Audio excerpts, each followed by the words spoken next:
여러분 안녕하십니까, 이영선입니다.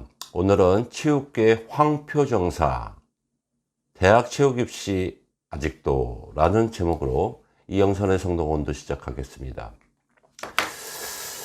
오늘은 느닷없이 역사 공부하는 것도 아니고 황표정사라는 내용이 나오게 됐습니다. 그 황표정사라는 내용은 뭐냐면 예전에 그 조선시대 때 문정 왕이 일찍 서거하시죠. 그래서 그 아들이 그 7, 8살인가 그때 이제 세자가 책봉이 된 사람이 이제 단종이에요. 단종이 재위를 하다 보니까 너무 나이가 어리다 보니까 정승들이 농락을 하죠. 그래서 조각을 할 때 강요를 뽑을 때 그때 정승들이 노란 마크를 한다는 얘기야. 이 사람 사전에 이 사람 해갖고 찍어 놓고 쉽게 얘기해서 단종이 발표하는 거, 다시 말해서 단종을 바지 왕으로 만들었다는 내용이죠. 쉽게 해서 짜고 치는 고스톱이었다는 얘기예요. 그래서 오늘은 제가 오늘 이 내용을 왜 얘기하냐면 요즘 요 근래 또 많은 이게 사전에 짜고 치는 고스톱이라고 그러죠. 그 방송계에도 이런 내용이 있었습니다.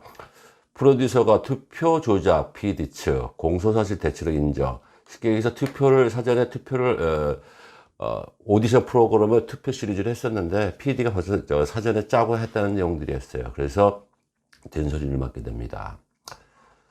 두 번째, 또 안타까운 내용이죠. 아이스하키 입시 비리, 연세대 교수 2명 구속.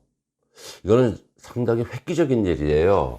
입시 비리가 나오면 대부분들 감독들이 구속이 되는데, 요번에는 4명이 사전 구속영장 청구를 해서 그 중에 2명이 구속이 됐다는 얘기예요. 이 아이스하키 내용 같은 경우는 재작년에 벌써 부정 입학에 대한 의혹이 있어서 입시 비리한 내용들을 해서 이거는 또 교육부 차원에서 직접 검찰에 송치를 하게 되죠. 그래서 이 내용이 어저께 드디어 한 1년 정도 지난 가운데 2명이 교수가 구속이 됐다는 충격적인 내용입니다. 솔직히 제가 이런 내용을 접하면 많은 저 또한도 안타깝죠. 허구한 날 그렇게 강조를 했었는데, 이 대학, 연세대학 같은 경우는 예전에도 또 그런 내용들이 의혹이 있었잖아요. 방어회 사건도 있었고, 여러 가지 사건도 있었고. 그러면 그런 것들이 일개 야구 종목이나만 생각한 게 아니라 대부분 체육계의 얘기였었다는 내용들인데, 이 사람들은 그거를 그리고 수모를 당했을 텐데, 4, 5년 전에. 그러면 그 내용들을 좀 심각하게 고려하고 했어야 될 텐데, 그건 그들만의 리그라고 생각을 하셨던 것 같아요. 대학 교수, 얼마나 가기가 힘든 길입니까?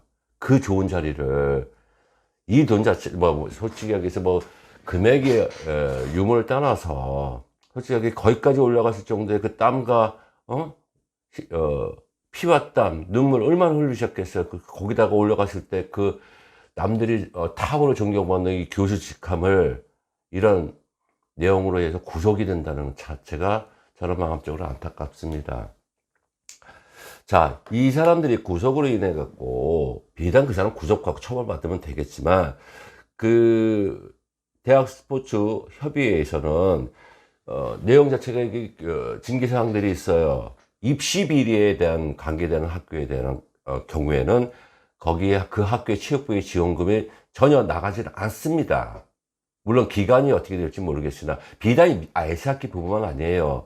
그 스포츠부가 야구부가 있든 축구부가 있든 농구 종목 자체가 많지 않겠습니까? 그러면 이 정도 대학이면 한 1억이 넘어가는 지원금이 나갈 텐데 이게 아마 나가지 않을 거예요.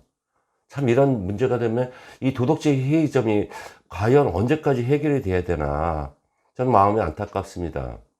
짜고 치는 고스톱 언제까지 해야 돼요? 만약에 이 돈 자체가, 저도 이런 기자들이 많이 저한테 내용을 물어보러 오는데, 솔직하게 얘기해서 이 사람들이 생각하고 제가 생각하는 관점은 틀려요. 무조건 선망되는 대학은 매덕 얘기합니다. 솔직히 그게 과연 통용이 되나? 그 과거의 관점이라고 자꾸 이런 내용을 하면서 저는 이 사람들한테 재단을 하는데 항상 이런 일들이 많이 발생이 돼요. 자, 이런 내용들을 막 하게 되면은 저 또한도 이 사람들에 대해서 많이 디펜스를 해주지만 후회가 정도가 아니라 진짜 솔직하게 배신감 같은 걸 많이 느낍니다.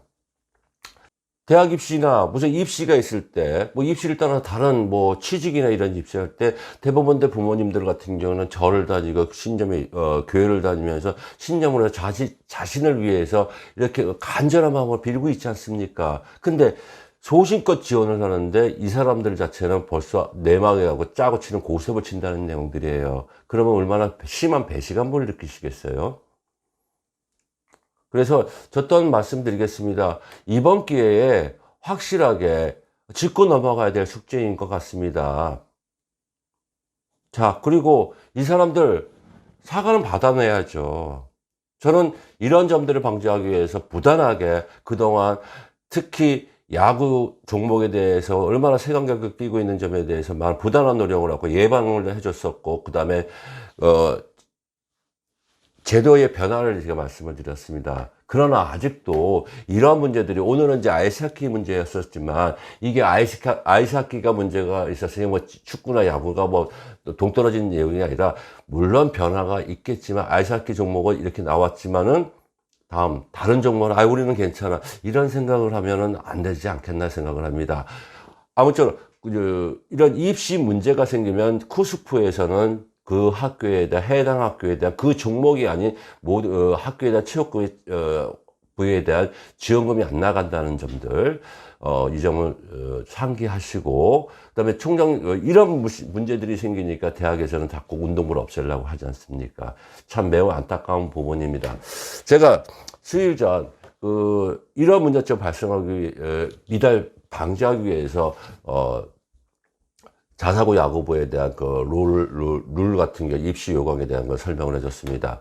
물론 이 부분이 투명하게 잘 됐으면 좋겠다고 저 또한도 마음에 빌고 있지만 과연 이 문제를 떠나서 그 다음에 운동부 지도자뿐만이 아니고 교사들이 채용할 때 이런 문제들이 비단 아이스하키 문제뿐만이 아니라 채용을 할 때 사전에 내막에 있고 황사접혀 찍어 놓고 요강은 지네들이 만들어 놓고 최첨패가 뒤죽박죽 된다면은 자꾸 불신의 문화가 계속해서 진화가 되지 않겠습니까?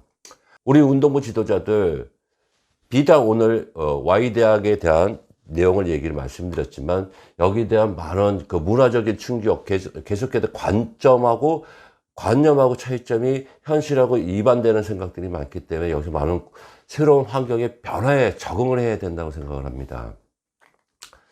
자, 운동부 지도자들 맨날 이제 프로 선수들 다 나오고 그 다음에 지도자 생활을 하지만 그때까지는 좋죠. 근데 나오게 되면요, 그 사람들 누가 인정을 해줘요? 제가 분명히 말씀드리잖아요.